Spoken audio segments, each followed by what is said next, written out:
We're going to be sort of staying on the subject of PlayStation just a little bit before segueing into an Xbox related topic. Well, essentially, the news arrived this week that PlayStation 5 has hit 50 million units sold in. It's Hmm. effectively keeping pace with the PlayStation 4 generation. There are reports suggesting that it's outsold Xbox Series consoles by a factor of 3 to 1, which is quite remarkable. Meanwhile, there are rumors emerging that Xbox is going to bring forward their plans to release a next generation machine to 2026 from the currently mooted 2028. I think there's two components to this story then. Oliver, why do you think PlayStation has managed to deliver this commanding lead? And do you think it does necessitate some sort of uh, reset button being pressed at Xbox, which brings forward the next console by 2 years? Yeah, I mean, they've been the market leader, the commanding market leader in the prior generation. They have an incredible suite of first party games. They have enormous mind share. It's the biggest gaming brand on the planet. And they've launched some very, very successful boxes in the PS4 and PS5 generation, just very sensibly made gaming centric boxes that had a lot of hardware power to them and that are very good machines and that were extremely well designed. So I think Sony has just been going from strength to strength, really, in with respect to delivering on the kind of paradigmatic ideal of console hardware and what Mm. first party content delivery should look like for that hardware. Microsoft, in contrast, has been, trying different strategies in order to try to break that mold. So they had, you had an early console launch in the 360 generation. You had a focus on media and entertainment in the Xbox One generation. Then you had the bifurcated console strategy in this generation, trying to undercut Sony on the low end. So far, those strategies have had mixed results, more successful in the 360 generation, less successful thereafter. I think that, all the rumors about Microsoft potentially launching a console in 2026, those fall into the same mold, where you have to expect that if Microsoft wants to make up ground here, they have to zig where Sony zags, so to speak, and they have to do something that is interesting and that could potentially reclaim some market share that could lead them to become the, a more dominant console platform. So I think that at least the theory behind it would be something like that. The actual, in practice, would that work out? And is it actually feasible based off what we know off their from their roadmap? I don't think so, but that's a different story. Mm. I think in terms of this 3 to 1 ratio, all I can say is, when I look at uh, online retail stores this year, basically from the summer onwards, Sony has been super, super aggressive in discounting the PlayStation 5. Um, it's been up to £100 cheaper than the Xbox Series X in the UK on Amazon Oh, a number of times, right? It really makes the purchasing decision a lot simpler at that point, especially when so much of the catalog of games is shared between the two systems. And then meanwhile, with Xbox Series S, yeah, I mean, it's still uncomfortably priced compared to PlayStation 5, which, you're basically paying £100 more for a lot more performance and, access to the PlayStation library. Obviously, there's a great argument for having a really cheap box. And I think that strategy might not have sort of been borne out in terms of sales, but I do think it has value, particularly in terms of opening up Game Pass to more people. But I don't know. I think from my perspective, I'm just not seeing the hunger from Microsoft to sell consoles en masse in the way that Sony has. I'll talk about the 2026 Xbox stuff in a bit, but I'm curious what you think about this, John.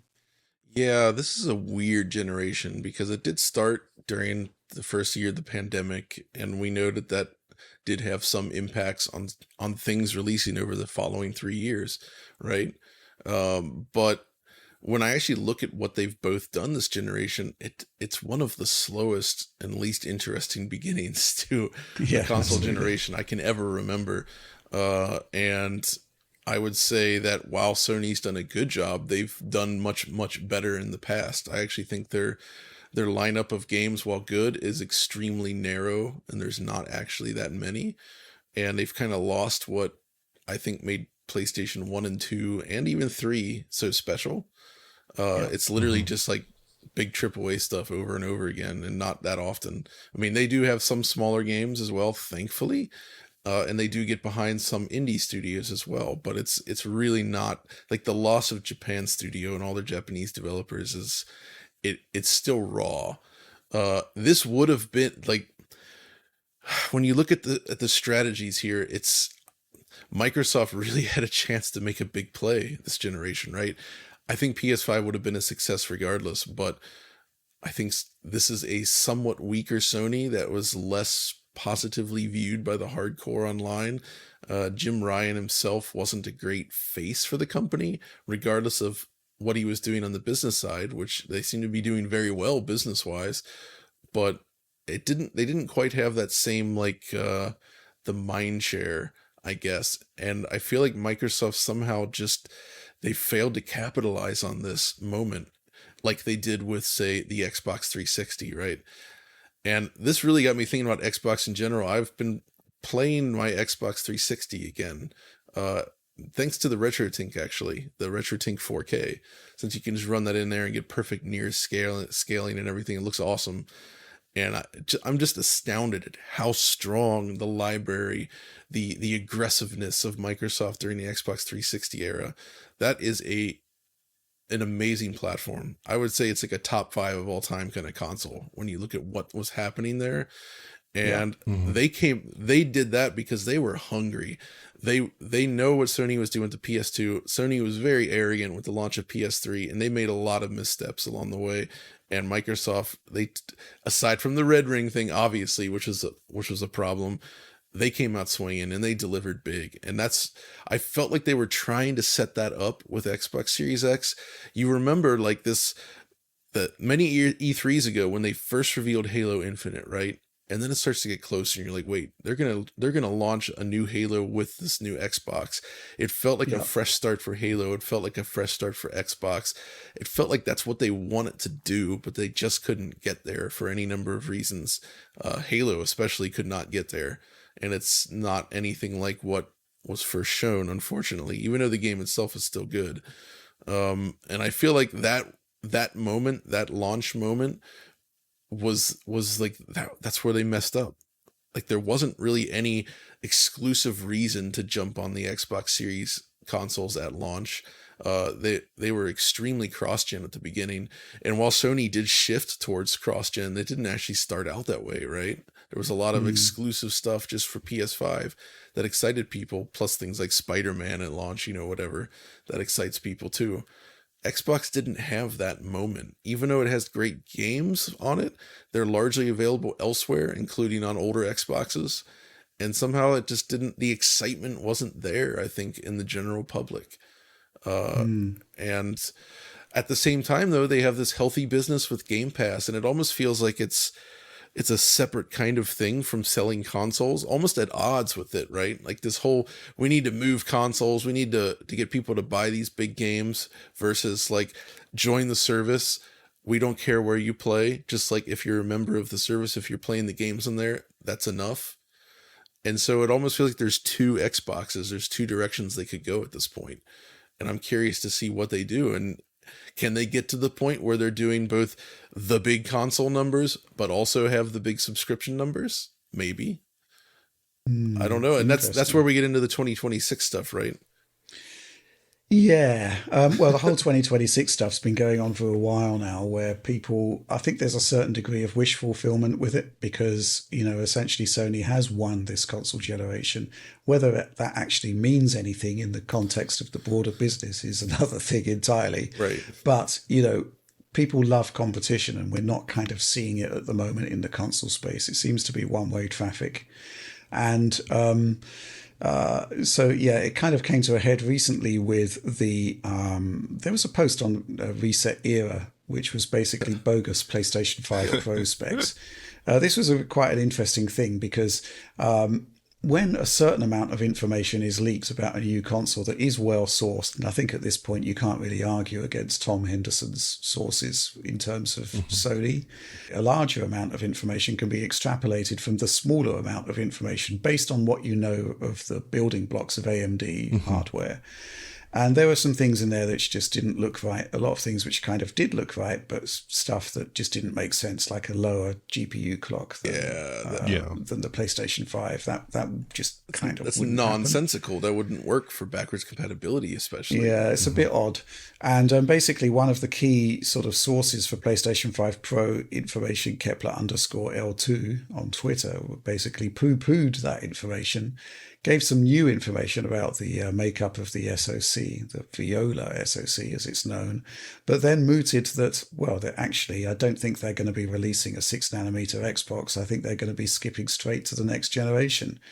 And there's a few things that I've got some issues with that. The concept of scrapping a 6nm Xbox doesn't seem to make sense to me, because surely the reason they're making those machines is because they want to lower the unit cost, the build of materials. And they're actually really late in coming to 6nm from the 7nm in the current console. And I suspect that's because they're starting to see actual savings by moving to that node. So the concept of sticking with 7nm for 2 more years, I don't know, it doesn't sit right with me. Why would you not cost reduce your console? Especially because the 6nm shrink is like so cheap. It uses all the same design rules, requires not an enormous amount of engineering work, certainly relative to the amount of work it would need to, to port that to 5nm or 4nm. So it seems like the easiest thing. And Sony even did it without an external box redesign. So that's not even necessarily part of the plans, right? So that's got kind of one thing, why would you can these new revised Xboxes when they're clearly so far along in development, supposedly coming sort of Q4 2024, and it's a chance to refresh the range and save some money, and of course, even if you've got your Xbox coming in, your new Xbox coming in 2026, that's still 2 years of Xbox Series on the market. So the concept of those refreshes being canned, I'd love to see the actual reasoning behind that if it is true. I mean, what we've seen of them, the Series S one looks fine. The Series X one, dumping the optical drive, I think it's a really bad move. I think, the adorably all-digital Series X is far from adorable in any way. Yeah, nothing adorable about that. Well, that even if physical games are not that important to Microsoft, it's still, that would essentially be sacrificing all remaining shelf space around the world to the competition. It's like, fine, we don't care about stores at all, so we don't care about Amazon stuff, we don't care about any of this stuff. You guys have it all, right? Like, even if they don't have the majority there, that's like giving something up, and I feel like that's not smart. Moving on to the 2026 Xbox, the FTC leak had a very detailed slide which showed Microsoft's roadmap all the way up to 2028. And the importance of this slide is that it demonstrates how long it takes to develop a console. So if you look at how detailed that slide is and the amount of work that is required to make a console and then lop 2 years out of it, that's quite a challenging undertaking. And you can actually see in that slide, that at this point, they've basically decided what the silicon is going to be like. And then, several years from now, we'll end up with, final production consoles. Mm-hmm. So all of that stuff that's happening in that slide has got to be compressed down to accommodate a 2026 launch. How would you do that? I mean, I'm guessing there are ways where you can accelerate the architectural design, stuff like that. There may well be stuff happening at AMD itself that Microsoft can piggyback on rather than going for the sort of more traditional custom SoC. So that is a potential route forward there. I'm just curious about this. In terms of getting a 2026 console ahead of Sony in 2028, I can see that there would be good reasons for that, because The pace of technological advancement is slowing with, process node shrinks, that kind of thing, which is basically the big enabler for allowing for new technology. And it may well be the case that the console you can make in 2026 needn't be that less powerful than the console that you make in 2028. So, from a strategic perspective, getting a better machine out than the competition in 2026 there could be shades of the 360 about it. Oh, do you know what I mean? Rich, what about this though? When you think about the way modern game development works and the third parties and everything, what would what would be the difference between what we're talking about here versus say like an Xbox One X or a PS4 Pro situation? Because like I would assume that most games would still target both platforms. So the PlayStation 5 Pro, if that happens, would still be on the docket. They're not going to do like these massive visual upgrades just for one console, I'd imagine, right? Or exclusive titles necessarily outside of Microsoft itself. Oh, so what, I guess what would separate that from like a pro machine? That's what I'm wondering. There's got to be basically much closer. I mean, we've discussed this in the past. There's got to be much closer alignment with the PC space, right? And if you look at what NVIDIA are doing in the PC space at the moment, it's significantly beyond what's happening on consoles. And you've got to have that similar feature set. And they're talking about it in the concept document that was leaked in the FTC, frame generation, machine learning based upscaling. All of that stuff has got to be in the next console. Some of it may well be in the PS5 Pro, but again, probably for compatibility reasons, the Pro has got to be quite similar to the base PlayStation 5. Whereas, the concept of aligning more closely with what's happening in the PC space, I think is just a net win, particularly when you're looking to produce something like Game Pass, where you want the same games playable across a whole bunch of systems. By the time 2026 comes about, there's not going to be so many, the graphics cards, for example, all of them will be RT capable, presumably with far better capabilities than the current generation consoles. I'd say it's a good jumping on point. I think my question is just, can it actually be achieved by that sort of timescale? Yeah. Because 2026, it means that by the end of 2025 you need final silicon ready going into production, and that's we're moving into 2024 next year. It's not that far ahead. To me, I think the interesting thing about this is it wouldn't just be a shift from their plans as of May of 2022 from a hardware perspective. It would also sort of be a shift from a philosophical perspective, because when you look at that slide, what they're talking about is like mixed hardware and cloud compute, right? Applying it in various areas, including AI. And that is a very cloud-centric, not client-centric pitch. And looking forward, Microsoft has all kinds of AI investments. They're partnering with OpenAI, and I'd expect they would differentiate themselves by introducing a lot of AI features that they can deploy throughout Microsoft that then they can deploy in the games, and maybe that's in the development side as well, and all kinds of crazy things like that. But that doesn't necessarily have to do a lot with the boxed hardware that you buy in the store. It could probably be translated into concepts that would run on an Xbox Series console, as well as it would run on a 5th gen Xbox console. So why would you be so pushy about getting that new hardware out the door when really your fundamental differentiator is not the box, it's the services, right? So it would be a total shift in that respect as well. There is a gigantic investment in AI-based compute going on in the cloud at the moment. So maybe 2026 is viable from that perspective. Again, it would be a sort of shift in the whole basis of gaming required to actually make that sort of investment worthwhile. But I guess those resources will also be used for a whole manner of other tasks as well. And maybe that is a differentiating factor, right? Because Sony won't have that. The question is whether developers are really interested in it. That's the thing. It comes down to the software, right? You need people to make this stuff. And if we say by 2026 this actually happens, think about the degree of variation between platforms in the market. At the bottom end, you'll have whatever is coming next for Nintendo, right? And then all the way up through this. With the rising costs in development, how many studios can actually afford to just target one specific platform, right? How can Yeah. to take advantage of specific features, you kind of need to do that to some degree. Yeah. And I feel like there's just not going to be enough there to do it. Microsoft on its own probably wouldn't necessarily be able to support the whole platform. Nobody could, except for maybe Nintendo. But you know what I mean? Like there's just like having this kind of technology potentially could be interesting. Not that I'm a cloud fan, obviously, but you know, you need the games to support that, and getting that software made, getting studios on board, that's tough. I think it wouldn't be like the 360 generation when you had titles like Dead Rising and Full Auto and like Lost Planet coming out within the first year or so of the console's life cycle, Right. from interested third parties.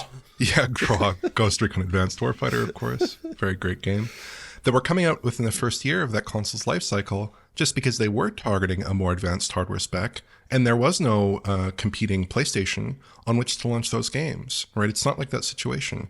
These games will be cross-gen up and down the spectrum, right? They'll be running on potentially a PS5 Pro as well. The differentiation on the software side probably won't be that profound. You know, it'll be an iterative device from the perspective of the game developers. So I don't really see what enormous benefit Microsoft gets from getting new hardware out there when, you know, the games are going to be thoroughly cross-gen anyways and run on virtually everything, right? I mean, they've got to. Interesting. I guess we're going to be tracking that one, the concept of a 2026 Xbox. I'd just say, look at that slide, though. It's really packed. There's a lot of work to do in making a new console. And as I said, the concept of truncating that by 2 years, man, that's going to be tricky.